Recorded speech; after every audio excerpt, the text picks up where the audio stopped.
Best of R / Tales from Retail episode 55. I look up from where I'm helping another customer. Are we close in 15 minutes? Customer, okay thank you leaves. I serve some more customers. Briefly I wonder what I'm having for dinner tonight. Customer, hi are you still open? Me, oh hello again. Yes we're open for another 5 minutes. Customer, okay good comes in. She wanders around, stops to sniff the roses. She picks things up from the shelves, gives them a happy shake then puts them back. I watch the clock and the dark clouds begin to gather. Thank you, next. Been lurking for a bit, thought I would share one of my tales as a front-end meat robot aka point of sale cashier. Me, front-end meat robot aka cashier, running an express line TFK. Total F-king Karen who has nothing better to do than count the items in another customer's cart. About 19 years ago, I got laid off a pretty good job in IT, so I had to take a job just to pay the bills. I managed to get a job as a front-end meat robot which means that I take items, run them over the scanner, put them in the bag, and hope to hell that I don't run into a Karen. Well, I had been at this retailer for over a year now, and I have reached the point of I can't F-king deal with these a-holes anymore. But of course, I had to work Thanksgiving Eve. The store will be closed that day, thankfully, but it ramps up the anxiety of everyone. I am working a 15 items or less express line, but I am not being an anal retentive a-hole about it. One lady came through my line, and when the total came out, it was 22 items. No big deal on my part, she was a paying customer, and I had no problem checking her out and bagging her groceries. But the next customer in line, TFK, total F-sing Karen before the term was coined, blonde F-king hair, designer purse, big F-king glasses, Motorola Razr first general, TFK, she had more than 15 items. Me, trying to be chill. Yep, so, TFK, I am going to report you for allowing someone with more than 15 items through your line. Me, there is my supervisor, he will take your complaint. Note, my supervisor was my weed dealer, and more chill than I can ever be. Thank you, next. So, in the back office of my store, a higher-end women's clothing store, a piece of paper with the following quotes was briefly posted. Through no fault of my own I cut the tags off. I'm an educator and you need to guide me, not just show me. I work in retail honey. You don't need receipts to exchange and return, they'll do it at sister location. All of these were things actual real customers said to us in one single day. The first quote in this idiot parade was a woman who wanted to return some pants after she'd not only cut off the tags, but didn't even have some of the tags with her. Now, it is against our return policy to take items if the tags have been cut off, as that suggests the clothes have been worn. It's written quite clearly on the back of the receipt. This woman was so taken aback by this fact and so determined to eschew all responsibility for her mistakes that she told us it is through no fault of my own that I cut the tags off. So now we quote her at each other whenever we get another custom being stupid about the return policy or just want to make each other laugh. The second quote is from a woman who was mad I had the nerve to help other customers rather than hold her hand exclusively for the 45 minutes she was in the store.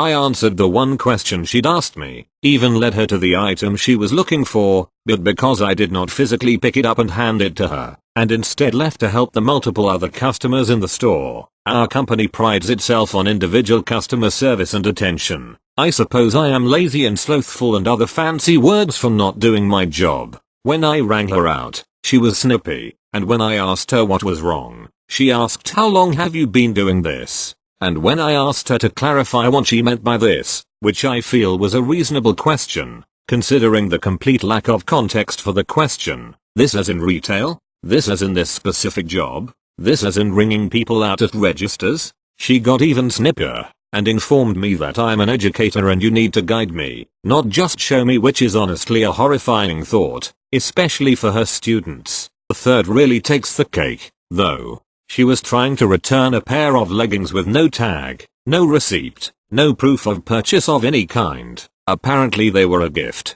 purchased at one of our other locations, and the assistant manager spent about an hour trying to explain in increasingly simple terms to an increasingly furious idiot that our computers physically cannot process a return without some proof of purchase. before she informed us that I work in retail, honey. You don't need receipts to exchange and return. They'll do it at sister location. She then demanded the AM's name, made her write it down. Hilarious because it's 3 letters and maybe 2 variations in possible spellings, and left in a huff. We immediately called our sister location and warned them, just in case she actually went through with it. An hour or so goes by, and the AM who dealt with her gets off her shift. Not long after, the store phone rings. The caller ID clearly displays idiot number 3's very unique name, which we know because she was, up until this point, a frequent customer, and not one we ever particularly enjoyed having in our store. I answer the phone. Hi, thank you for calling,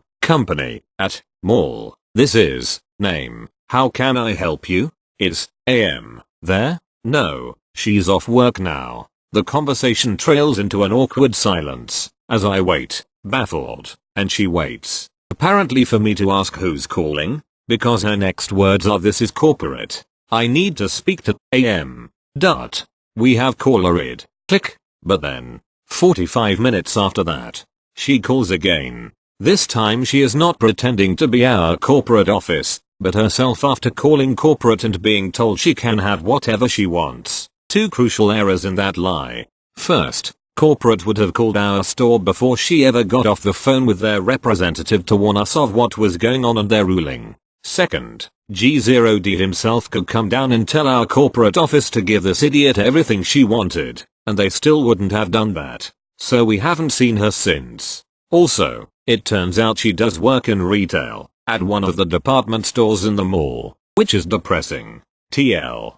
Doctor, we had a whole idiot parade in one day. Thank you. Next. This story is from a bit of a way back when the original Xbox was released. I was working at a large-scale toy store and we had been doing a pre-order for the Xbox. $50 down payment and you had one reserved for you on the release date. You could buy one outright on the release day as well. We sold the Xbox in 2 ways, by itself, and in a bundle package with 3 games, an extra controller and a travel bag. Both options could be pre-ordered or bought on the day of release. I was put in charge of organizing and running the release event at the store.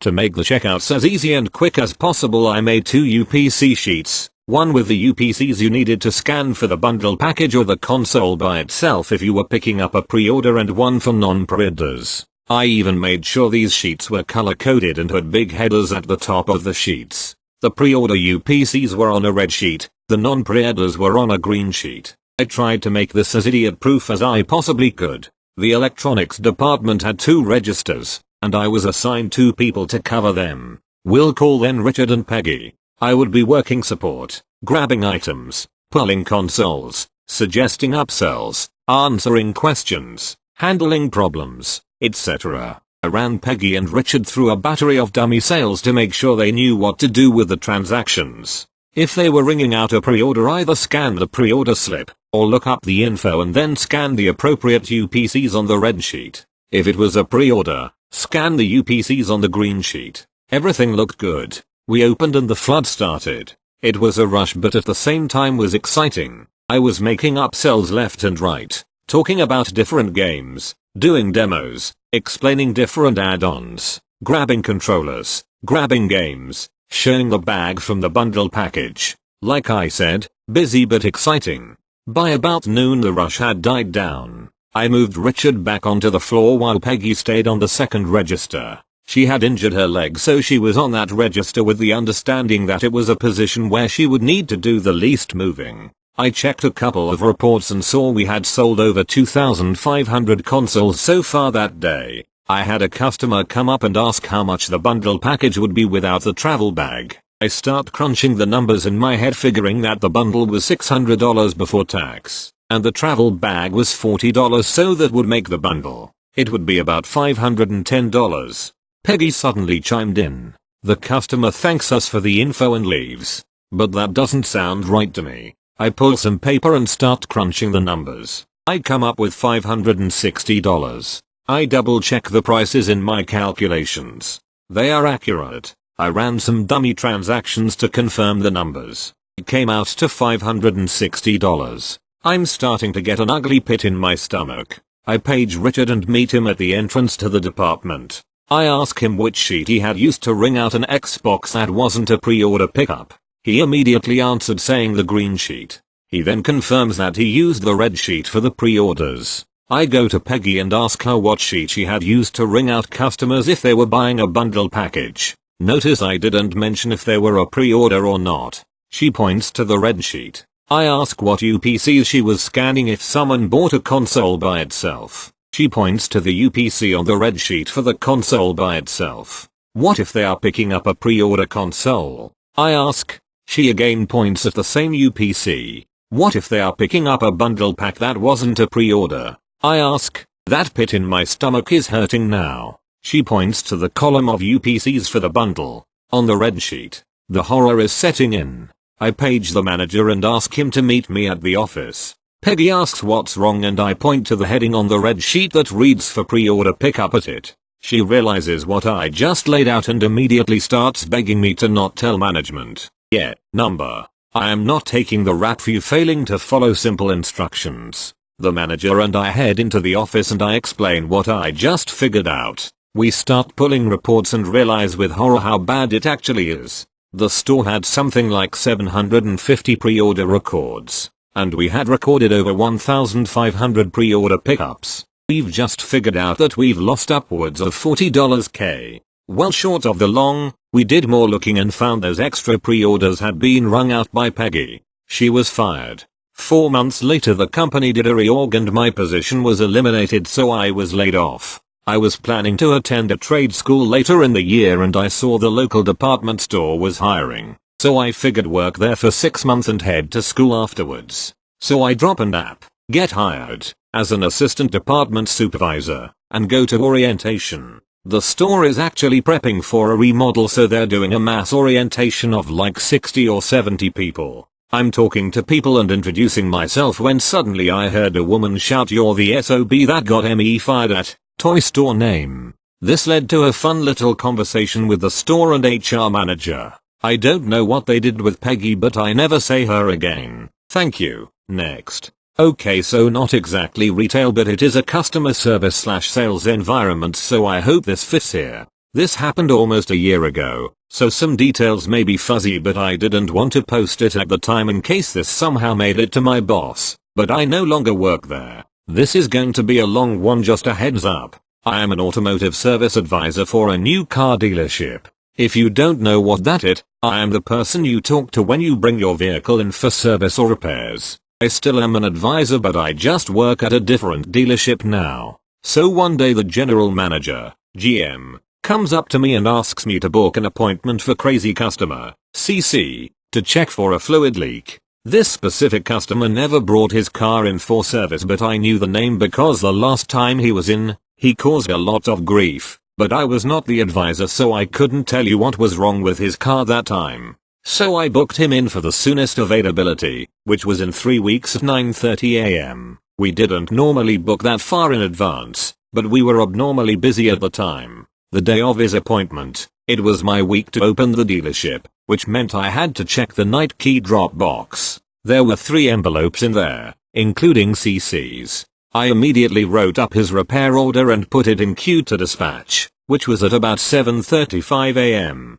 Now even though his appointment wasn't until 9:30 AM, it was assigned to a technician, one of our top techs mind you, right away so we could get this out of the way ASAP. So the tech ended up having to remove the engine and transmission in order to locate the leak. Knowing this was a sensitive customer, I decided to give him a phone call to let him know we were working on it before I left for my lunch, at about 11:15 AM. I thankfully got his voicemail, so I explained on the voicemail what was going on and that I would call again once we located the leak. At about 2:30 PM the technician condemned a leaky seal at the transmission and ordered a replacement part. Unfortunately, because the vehicle was dismantled, we could not give the vehicle back to the customer. The GM knew what was going on and told me to tell CC that we had a loaner vehicle available if he needed one. So I call the customer. CC, hello, me, hi, can I speak with name please? CC, that's me, hi, this is my name at dealership. He cut me off. I had to move the phone away from my ear. CC, you guys are fucking idiots. You know that. All data find a goddamn leak. I have never dealt with such an incompetent group of people in my life. I wish I was exaggerating this, but I'm not. Being a service advisor is not an easy job. You are held to unrealistic expectations by customers, and many customers try to bully you into free work. I could go on and on about how awful people are in this industry. So I always told myself, there will be one customer that I will tell off. This was it. Me actually yelling, you need to calm down and treat me with respect if you want any more help. Nothing gives you the right to speak to me like this. Anyone who knows me will tell you that I am a pretty mild-mannered person, and that I never raise my voice to people. So this was highly out of character for me. But I think he deserved it. He continued to yell at me, so I hung up. I was at the desk alone, and sad that my co-worker didn't get to witness this, so I had to page the service manager, SM, to come see me as we weren't allowed to leave the desk unattended. I explained to SM exactly what happened.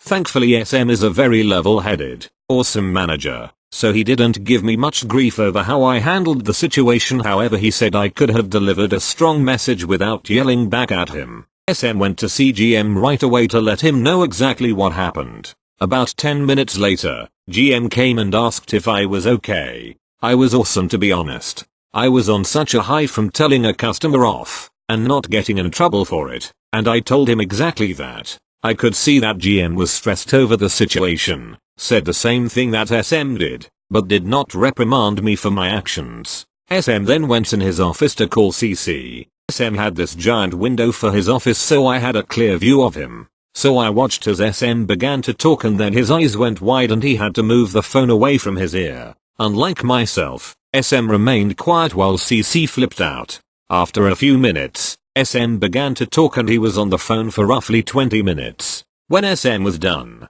he didn't go much into detail about the conversation but did have a few unflattering words to describe this person. He then told me and my colleague, who was now back and briefed on the situation, that CC was not permitted to speak to anyone in the dealership except for himself or Grams. He was still offered a loaner vehicle while we waited for the part, which floored me. I couldn't believe they wanted to accommodate him, but never ended up picking it up. Fast forward 1 week. We got the part in, the tech performed the repair and reassembled the vehicle. He took it for a 20-minute test drive and then put it back on the hoist to monitor for further leaks. It leaked again within half an hour. Back to the drawing board. After another hour of diagnostic, the tech decided to replace the transmission. So when we get a new transmission from the manufacturer, the part is called a reman transmission for remanufactured.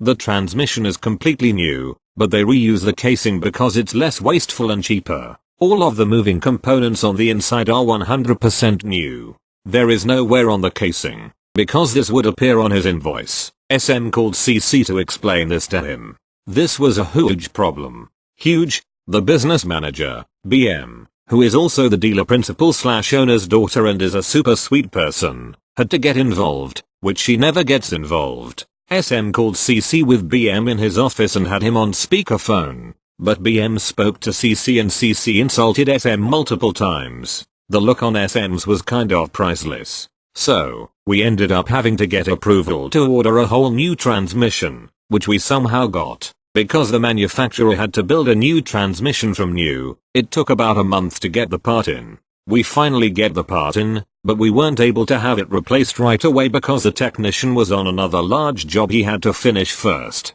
The day we are anticipating to start the repair, CC shows up out of nowhere at the dealership. I had never seen this man in my life, so he comes to the desk and I grate him in a friendly manner like I do with all of my customers. He gave me this spiel to save the fakeness and demanded for the invoices for his vehicle. I knew exactly who he was at that point. I printed out the original one, which had the date from a month ago. He demanded that I change the date to today's date, but I tried to explain I could not do that. I could tell he was about to blow up at me and my colleague paged SM to the counter. Thankfully he appeared very quickly and took the situation over. I grabbed my phone and texted both the GM and BM that CC was at the service desk, now starting to raise his voice and it was echoing through the showroom. GM and BM both showed up within a minute of me texting them, and the dealer principal, DP, happened to be there too. The three of them brought CC outside and SM came to get the keys for his vehicle. SM pulled the vehicle to the front of the dealership and handed the keys. CC blew up at the four of them. I don't think I've ever seen a person's face go so red. CC eventually left and SM came and told us that CC was banned from the dealership and we were not to serve him, and were encouraged to call the police if he stepped foot on the property. Over the course of 2 weeks, SM, GM, BM and DP received several emails from CC asking when he could get the repair done. His emails were so weird. If you didn't know the story, you'd have no idea this guy was told he was banned. They for the most part ignored his emails, but DP wrote up an official letter stating that he was no longer welcomed to the dealership and that he would be trespassing for coming onto the property. Fast forward 2 weeks later, we get a phone call from another dealership in the next city over. I didn't think anything of it because sometimes we help each other with mutual clients. When the advisor that called said his name, it took so much self-control not to burst out laughing. I briefed them on what he had done so far and told him we had a transmission for CC's vehicle if they wanted to take it from us, which they did. I told him best of luck and didn't hear of it since, which is too bad because I would have loved to hear what happened. TL.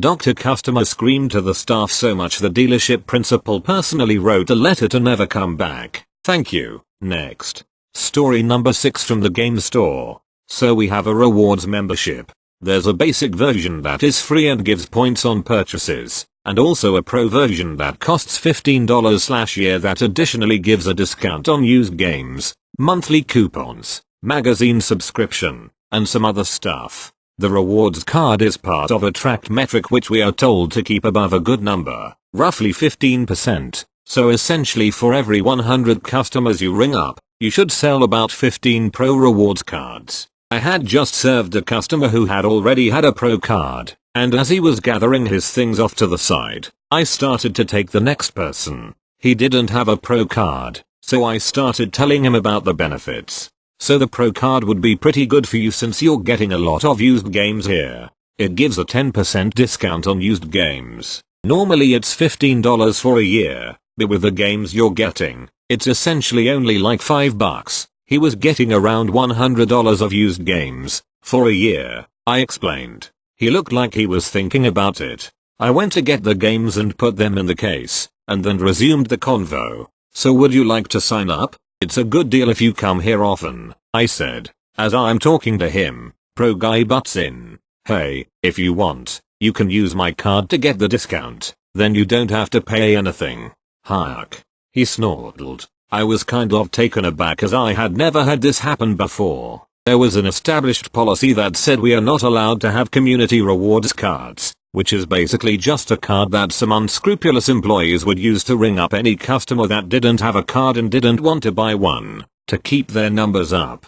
This was a big no-no as far as policy goes, but some people still did it for fear of being fired for the numbers being too low. Instead, they got fired for having a community rewards card. Anyway, I quickly reasoned that the policy would apply here. Customers are completely fine to let friends and family use their accounts, but I decided that customers with no connection could not, and this was affirmed by my higher-ups after telling them about this. I calmly say to pro guy, I'm sorry, sir, but he can't use your card. He looks offended. What do you mean? I've let my friends use my account before, he says. I say, yeah, friends is okay, but you don't know him, do you? I turn to the new guy in front and ask, do you know him? Referring to pro guy. New guy shakes his head. Pro guy says, so what if we don't know each other? I'm just trying to save the guy some money. No, you just want the points from his transaction. New guy says to pro guy, thanks, buddy, but I'm okay.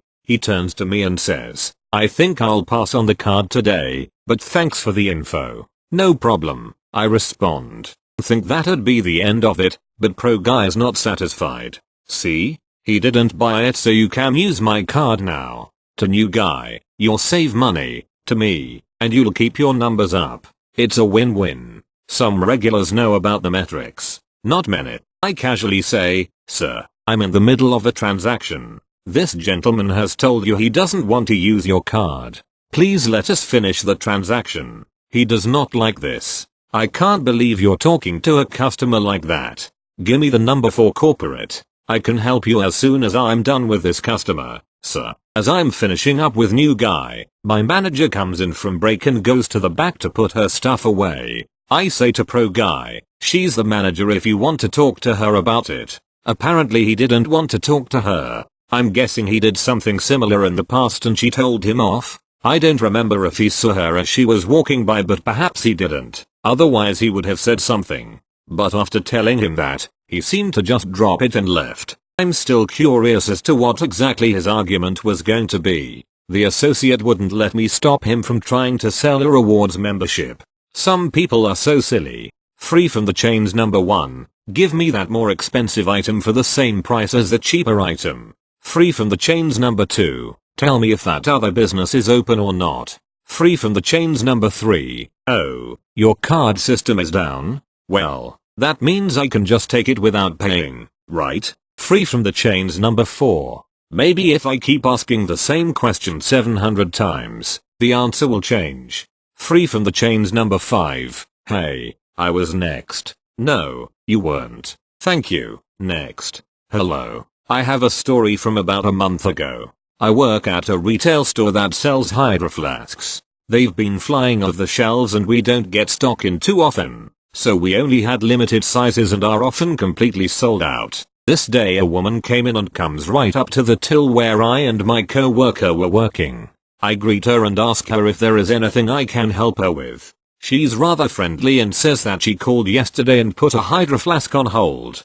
At the store I work at, we put holds on the back shelf behind the cash registers with a little tag on them with the first name of the customer. Technically we aren't allowed to holds, but our store bends the rules a bit for courtesy reasons. But we can only hold until the end of the day the hold was made. So already I know this isn't going to end well, since the item would have been put back at the end of the shift the day before. I tell her I will be happy to grab the item for her and look behind me to see if anything was on hold. There were a couple items on hold, but no hydro flasks. I turn back to the lady and apologize and mention our policy of only holding items until the end of the day. She begins to get angry and starts telling me how she should have been told about this. Here, I'll actually put in the dialogue I remember so it's easier to read. Me, I'm very sorry you weren't informed of this. We are supposed to let you know of our policies whenever we place an item on hold, so I am sorry this was missed in your conversation. Do you remember who you spoke to yesterday? They might be working today and can help get this all sorted out. Customer, see, this is ridiculous. I should have been told, and they never said their name. This strikes as a red flag. We are required to answer phones with the following script. Store name, on 8th Street. I'm, name, how may I help you? It becomes second nature to answer phones like this, and rarely do we not mention our first name. Back to the conversation. Me, no worries mom. Which product did you place on hold? I can check the shelves in the back for you. C, a light blue hydro flask. One of the big ones. Now I know we don't have any 40 ounces hydro flasks and haven't for a long time. These are the ones most popular with kids, so they were sold out in September and we haven't gotten a shipment of hydro flasks in since the summer. Secondly, we have never carried the light blue color. We have only carried the boring colors like black, forest green, yellow, and once in a blue moon white. Any cashier who answered the phone would know this. Still check the stock on our inventory and let the lady know that we would be unable to put the item on hold as we are out of stock, and then refer her to our online store. So there is no way this item was ever put on hold for the lady. Me, I'm sorry mom. We have never carried the light blue hydro flasks at this location. We are currently out of all 40 ounces sizes as well, but we have a couple 18 ounces bottles if you'd like. See, I called yesterday. It was put on hold for me. My daughter's birthday is tomorrow,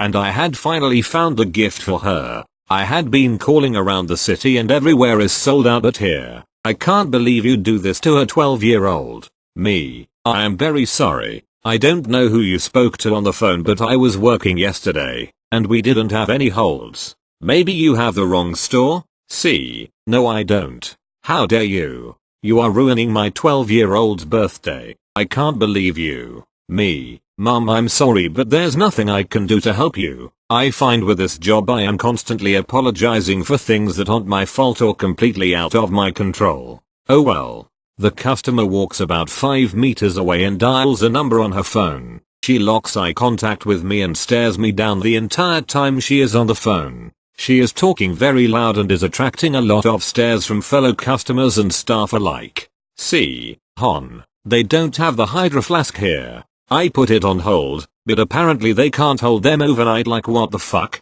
They didn't even tell me that. I'm pissed. This bitch at the till was absolutely no help. She ruined our daughter's birthday. What am I going to tell our 12-year-old? A 12-year-old? They are so heartless. This phone call keeps going on for another like 5 minutes with her just completely ragging on me. She's also staring at me the entire time. I just mind my own business tagging items and whatnot. At least she didn't ask to speak to a manager anyways. I hope she found a Hydro Flask for her 12-year-old. Thanks for reading.